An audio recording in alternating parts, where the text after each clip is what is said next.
안녕하세요. 이데일리 이해랍니다. 오만한 인터뷰에서 주요 분야를 들여다보고 있는데 오늘 주인공은 바로 바이오입니다.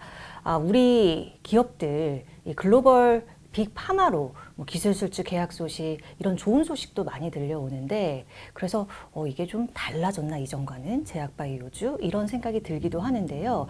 한편으로는 문제는 변동성도 너무 크고 내용도 좀 어려워요. 그래서 오늘 굵직한 이슈부터 또 기업들 얘기까지 이분과 함께 나눠보려고 합니다.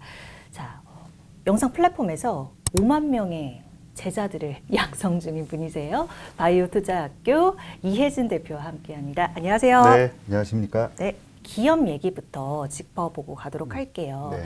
최근에 제약바이오주 투심을 한번 확 이렇게 낮췄었던 게 HLB 얘기 나오면서였거든요. 네. 이제 회장이나 그 회사 쪽에서 이야기를 하길 이렇게 2차로 받은 경우도 있다. 그리고 받았어도 승인되는 경우 있다. 그래서 희망 안 버린다. 이렇게 이야기를 한 겁니다. 네. 반전 여지가 있나요? 네. 과거에 두 차례 CRA를 받았음에도 불구하고 그 사유를 명확히 해소를 한 경우에는 받은 경우가 있습니다. 네. 많아요. 2010년 이후에 네. 한 5번 정도 사례가 있고요. 아, 그래서 HLB하고 상당히 유사한 경우도 있습니다.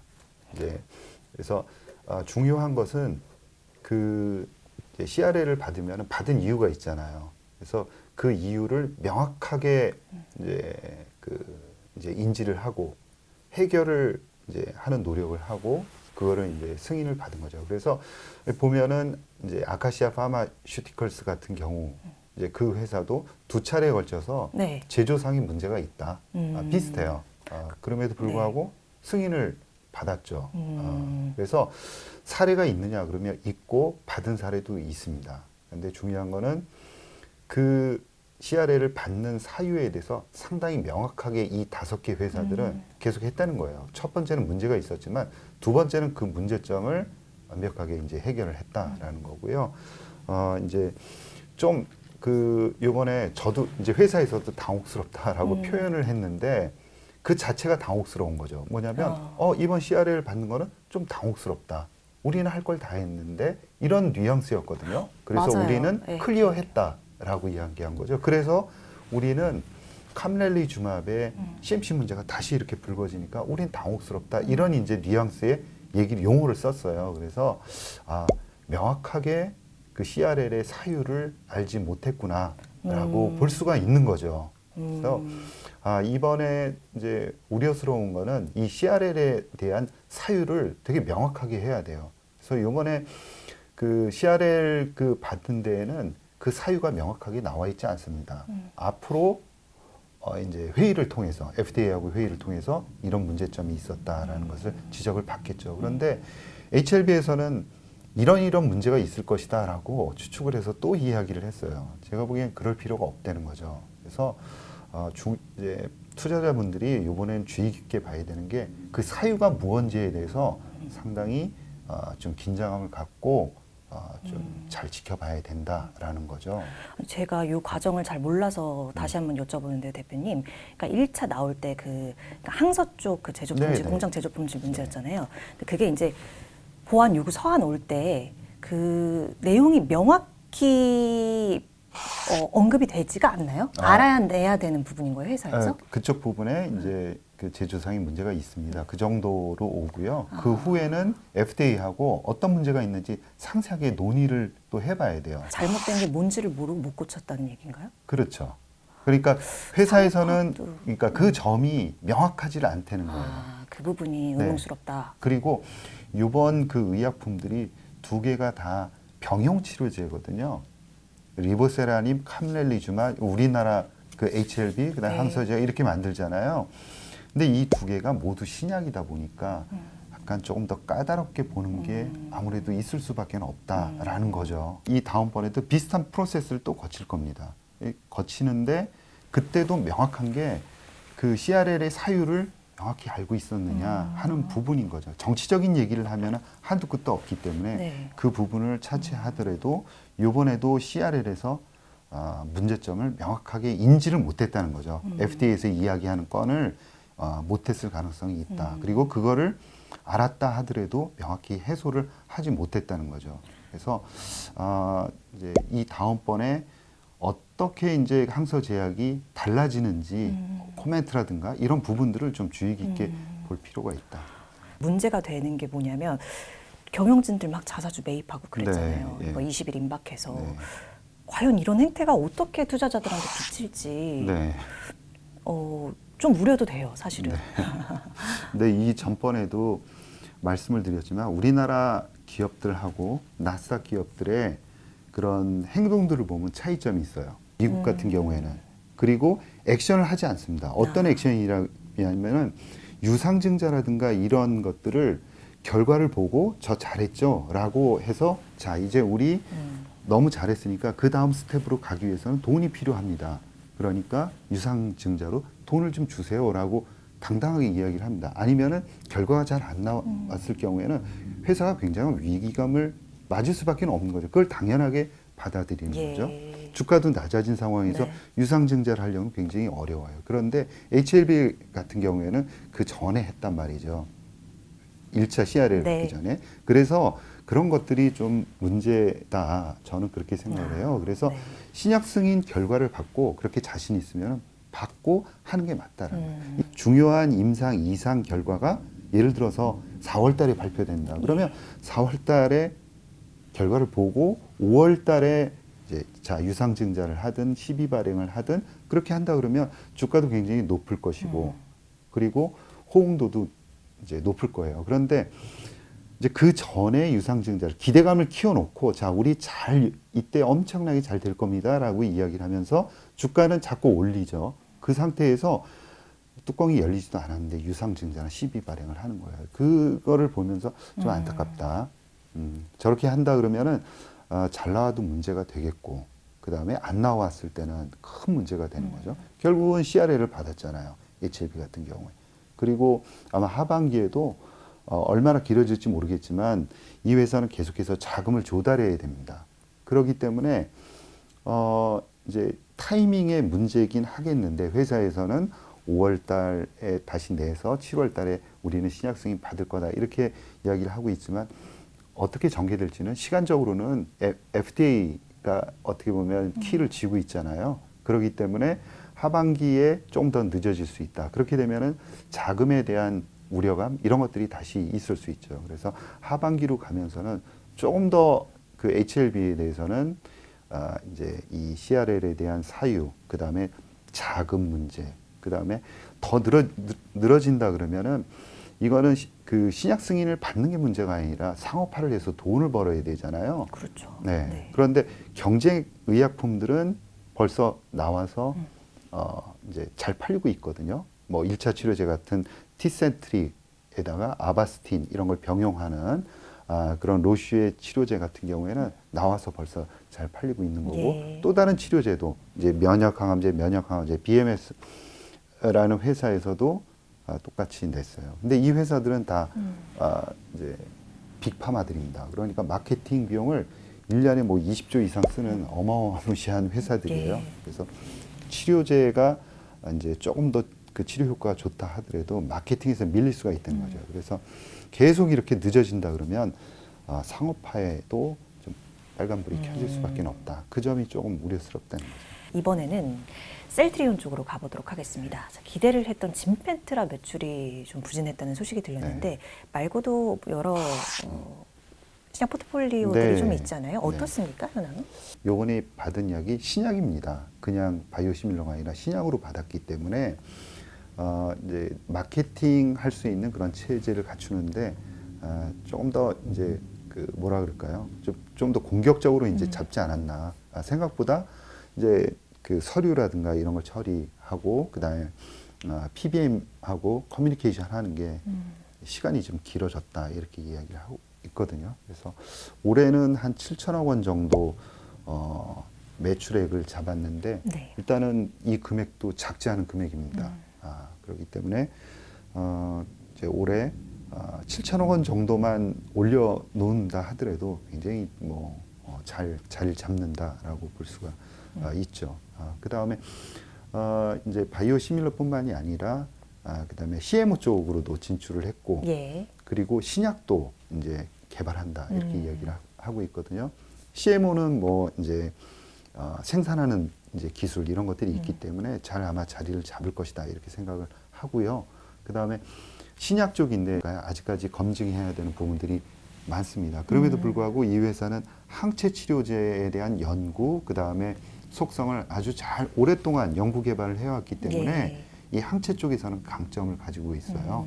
근데 그 신약 개발하는 분야가 ADC, 그 다음에 이중 항체 이런 부분입니다. 똑같지는 않지만 항체 기술을 많이 활용하는 분야이거든요. ADC 같은 경우는 항체에다가 페이로드, 약물을 결합한 형태고요. 네. 그 다음에 다중항체 같은 경우는 항체의 일종이기 때문에 이 항체 분야에선 잘 할 것이다. 그러나 아직까지 초기 단계인 거죠. 그래서 잘할 수 있다, 못한다 이런 얘기를 하기에는 아직까지 좀 빠르다.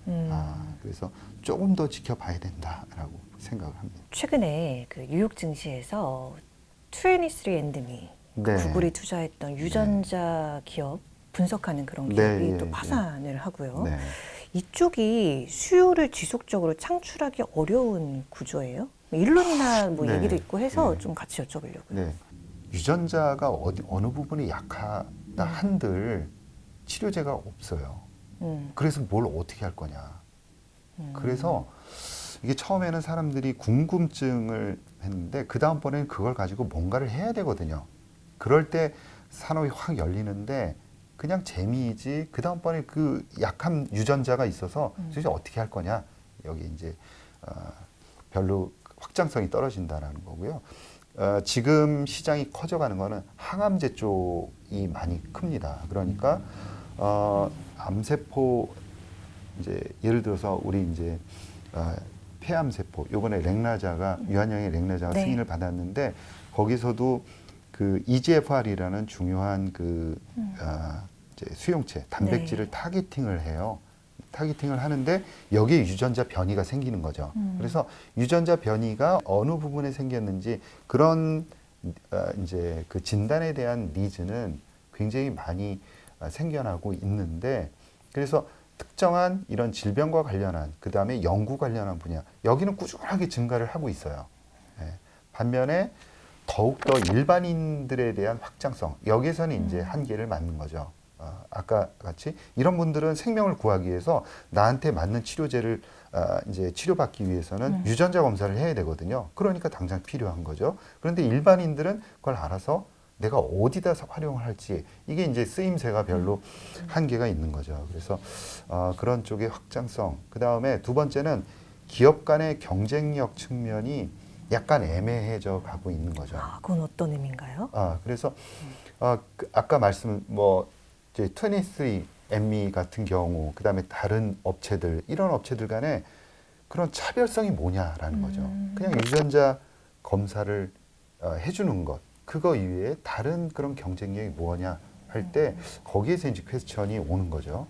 그 다음에 이 시퀀싱 하는 그런 기술과 관련해서는 네. 미국의 일루미나라는 회사가 상당히 유명합니다. 그런데 이 회사 같은 경우에는 짧은 서열을 잘 읽어요. 아주 정확하게. 예. 예. 근데 중간 단계, 그다음에 긴 서열 이런 것들을 읽어야 되는데 여기는 이제 다른 회사들이 접근을 하고 있는데 최근에 로슈라는 빅파마가 이 중간 단계 염기 서열에 또 뛰어들고 성과도 내고 있거든요. 그러다 보니까 경쟁도 약간 심화되고 있고 빅파마가 들어오다 보니까 연구 개발에는 자금이 많이 들어가요. 그러다 보니까 시장은 아주 확장되지 않고 그냥 그 한 자리 숫자 성장하는 상황에서 빅파마가 들어오고 경쟁은 심해지고 이러면서 관련한 기업들의 그런 성과들이 약간 주춤합니다. 그래서 우리나라 마크로젠 같은 경우에도 매출액은 그냥 꾸준한데 이익이 점차 줄어들고 있어요. 그래서 적자까지 다시 나오고 있고요. 23andMe 같은 경우에도 그 수익성이 악화됐는데 여기에다가 신약 부문까지도 진출을 했습니다. 그러다 보니까 사용하는 자금이 많이 들어가면서 또 어려워진 거죠. 그러니까 정리하면은 시장은 그냥 꾸준하게 그 환자들 위주로 해서 꾸준하게 그다음에 연구개발 위주로 해서는 증가를 하는데 경쟁은 약간 격화되고 최근에 경기가 안 좋아지면서 연구개발이 또 활발하게 이루어지지는 않고 있다 보니까 연구개발하는 쪽에서 또 많이 이 기계들을 사가야 되거든요. 그런 쪽에서도 약간 이제 주춤한 거고. 네. 그래서 전체적으로는 성장은 하지만 좀 답답한 형국 이렇게 생각하고요. 일루미나 같은 경우가 그나마 좀 장기적으로 투자할 수 있는 경쟁력을 확보하고 있는 회사다라고 생각을 하고 있습니다. 로컬 기준 공매도도 재개됩니다. 네. 뭐 이런저런 이슈와 연계해서 바이오는 지금 투자하기 좋은 때일까? 네. 바로 지금입니까? 지금은 아마 오해들을 많이 할 거고요. 네. 어떤 오해냐면 이제 바이오가 기존에는 이제 그 공매도의 타겟팅 대상이었죠. 그래서 경쟁력도 떨어지는데 주가도 많이 올라왔다. 이건 완전히 먹기 좋은 먹잇감이 되는 겁니다. 네. 그런데 지금은 좀 많이 달라졌다라고 생각을 해요. 예. 그리고 공매도에 대한 우려감들이 주가에 벌써 지금 많이 반영이 되고 있다. 30일을 시작을 하니까 그 전에 좀 팔아놓겠다 이런 기관들도 있을 거고요. 그런 물량들은 대부분 좀 정리가 돼서 제가 이제 바라보는 거는 작년에 국내 바이오는 한 단계 레벨업 됐다라고 생각을 하고요. 레벨업 된 상황에서 지금 그 일정 부분 박스권 안에서 출렁출렁 거리고 있다라고 생각을 하고 있고요. 이번에 공매도를 계기로 해서 그 위에 그려진 박스권의 하단 쪽을 지금 하단 쪽으로 오고 있는 상황입니다. 그래서 이번이 정리가 되고 나면 다시 상승 흐름을 탈 수 있다라고 보고 있고요. 중요한 기업들에 대해서 아마 그 공매도를 치기는 굉장히 어려울 거예요. 왜 그러냐면 이제 바이오 속성이 성과가 잘 나올지 안 나올지를 잘 모르는데 과거 같으면은 무조건 국내 임상은 실패다 이렇게 이제 생각을 하고 매도를 할 수 있는데 최근에는 성공 확률이 높아졌거든요. 치료 효과, 약물의 효과가 잘 나온다는 거죠. 그렇기 때문에 무작정 공매도를 친다? 그렇지는 못할 거고요. 주요한 경쟁력이 있는 업체들은 주가가 탄탄하게 움직일 거고요. 그렇지 않은 업체들이 있습니다. 예. 그래서 양극화가 아마 심화될 것이다. 그렇게 생각합니다. 네. 작년에 레벨업 됐다라는 거는 렉나자 필두로 해서 얘기하시는 건가요? 예, 맞습니다. 그래서 유한양행이 과거와 같이 다시 뭐 5만 원, 6만 원, 네. 7만 원대로 다시 갈 수 있냐? 저는 이제 그렇게는 보지는 않고요. 앞으로 이제 매출액이 계속 늘어날 겁니다. 내년, 올해 포함해서 아마 유한양행은 올해까지 이제 이익이 좀 많이 줄어들었어. 올해 이제 유달리 이익이 그 R&D 때문에 많이 줄어든 네. 상황이고요. 내년부터는 매출액하고 이익까지도 많이 늘어나요. 그리고 2030년 정도 가면은 6천억에서 7천억 정도가 렉나자로부터 유입이 되거든요. 물론 이제 그 전에 꾸준하게 이제 그 규모는 올라가겠죠. 네. 그래서 풍부한 자금을 확보하는 그런 기업이기 때문에 돈이 찍힙니다. 과거에는 말만 했었는데요. 이제는 돈이 찍히기 때문에 공매도의 그런 대상은 많은 업체들이 벗어날 수 있다. 그렇게 생각합니다.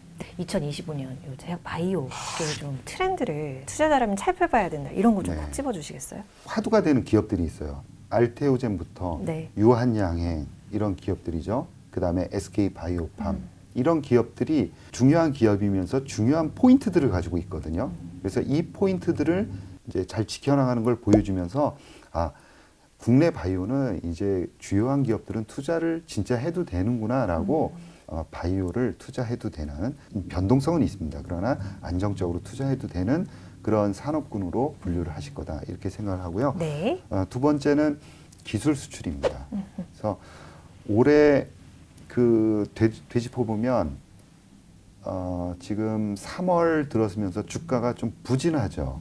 거의 한 달 정도 예를 들어서 리가켄 바이오 같은 경우에도 예. 5주 연속 계속 조금씩 흘러내리고 있어요. 10만 원도 깨진 상황인데 상반기에 보면은 약간 그 단기적인 실적들이 부진합니다. 제약회사가 무슨 단기적인 실적이냐, 돈도 못 버는데 그렇게 말씀하실 수 있는데 주요한 기업들의 그런 뭐 이제 기대하는 부분들 이런 것들을 잘 맞춰주지 못하고 있어요. 단기적으로. 뭐 HLB도 마찬가지고요. 예. 그 다음에 한올 바이오파마 같은 경우도 이제 시장에서는 중증급 무력증이라는 그런 적응증에 대해서 이제 임상 3상 결과를 발표했는데 당장 신약 신청을 할 것이다 이렇게 기대를 했는데 그거를 뒤로 미뤘거든요. 그런 것처럼 주요한 업체들의 약간의 그런 그 실적들이 약간 실망시킨 부분들이 없지 않아 있습니다. 그런데 이런 부분들은 아주 큰 부분이라고 생각을 하지 않습니다. 이런 기업들의 경쟁력을 무너뜨릴 정도는 아니라고 생각을 하고요. 아까 말씀드린 대로 아주 중요한 그런 이벤트들을 만족을 시키면서 아마 주가는 다시 갈 수 있지 않을까 이런 생각이고요. 하반기에는 알테오젠의 키투르다 SC, 예, SC 같은 경우에는 상업화의 그 날짜가 오늘 이제 FDA에서 결정하는 날짜를 줬어요. 아마 9월 23일인가로 이제 확정이 될 거거든요. 예. 그러면서 다시 한번 크게 하반기에는 이슈화가 될 것이다. 주가도 이제 어느 정도 조정을 받았고 네. 그렇게 생각을 하고요.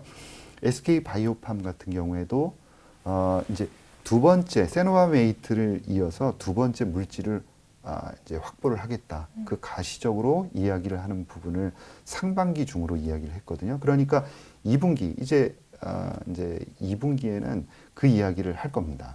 그래서 그게 만약에 확정되고 좋은 물질이고 기존의 마케팅 채널을 이용할 수 있다 그러면은 아마 시장에서는 굉장히 큰 호응을 할 것이다 예. 생각을 하고요. 네. 뭐 리가캠 바이오 같은 경우에도 기술 수출 꾸준하게 하는 기업이라 하반기에도 기술 수출을 하겠다라고 생각을 하고요. 또 리가캠 바이오, 그다음에 ABL 바이오 같은 경우에는 그 1,000억 원대 마일스톤이 걸려 있습니다, 올해. 그래서 잘 그걸 클리어하면서 회사 내로 그 자금이 유입된다면은 굉장히 큰 돈이 찍히는 걸 보고 투자자들도 야 이제 돈들이 이렇게 들어오는구나라고 생각을 하실 거예요. 그래서 하반기로 가면은 그야말로 중요한 것들을 잘 클리어를 하면서 바이오가 그냥 말뿐이 아니라 자꾸 뭔가가 찍힌다 돈이 네. 그런 생각들을 할 겁니다. 그리고 마지막으로는 역시 기술 수출 쪽입니다. 올해 기술 수출할 부분들이 굉장히 많이 잡혀 있고 얘기들은 많이 했는데 이 부분들이 계속 늦어지는 기업들이 많아요. 예. 그래서 뭐 예를 들어서 유한양행 GI 이노베이션 같은 경우도 있고요. 리가캠 바이오도 꾸준하게 이제 하는 기업이고, 그다음에 알테오젠도 아스트라제네카 며칠 전에 2조 원짜리 예. 추가적으로 기술 수출했는데요. 하반기도 또 이제 기대를 해봐야 될 것 같고, 루닛 같은 경우에도 루닛스코프, 그다음에 SK 바이오팜 같은 경우에는 아까 말씀드린 대로 오히려 중요한 약물을 도입을 해야 되는 그런 상황이고요. ABL 바이오도 사실 많이 늦어지고 있어가지고 시장에서는 좀 많이 기다리고 있는 상황인데 회사에서는 좀 강하게 이야기를 하고 있고, 올릭스 같은 경우에도 추가적인 기술 수출 가능성이 높다라고 이야기를 하고 있습니다. 그래서 기술 수출이 아마 시장을 다시 끌어올리지 않을까 예. 그렇게 생각을 하고 있습니다. 네. 요새는 AI, 양자 컴퓨팅 네. 요거랑 연계해서 또 투자 아이디어 짜시는 분들도 있거든요. 그래서 연계해서 좀 살펴볼 만한 뭐 국내 기업이라든지. 인실리코 메디신이라는 회사가 네. 양자 컴퓨팅을 활용을 해서 신약 물질을 개발을 했죠. 그다음에 케이라스라는 건데요. 암이 있으면 암세포 전체를 죽이는 게 아니라 암세포의 특정한 그런 단백질을 타겟팅하는 게 이제 화두인데, 그 중에서 케이라스라는 놈은 이게 공격할 그런 사이트가 별로 없는 거예요. 너무 완벽하게 이제 갖추고 있어서 예. 기존에 이제 치료제가 하나가 나왔는데 그 이제 양자 컴퓨터를 이용을 해서 공격할 만한 그런 곳을 발견을 한 거죠. 그래서 신약 물질을 개발을 했습니다. 그래서 굉장히 큰 성과다 이렇게 생각을 해요.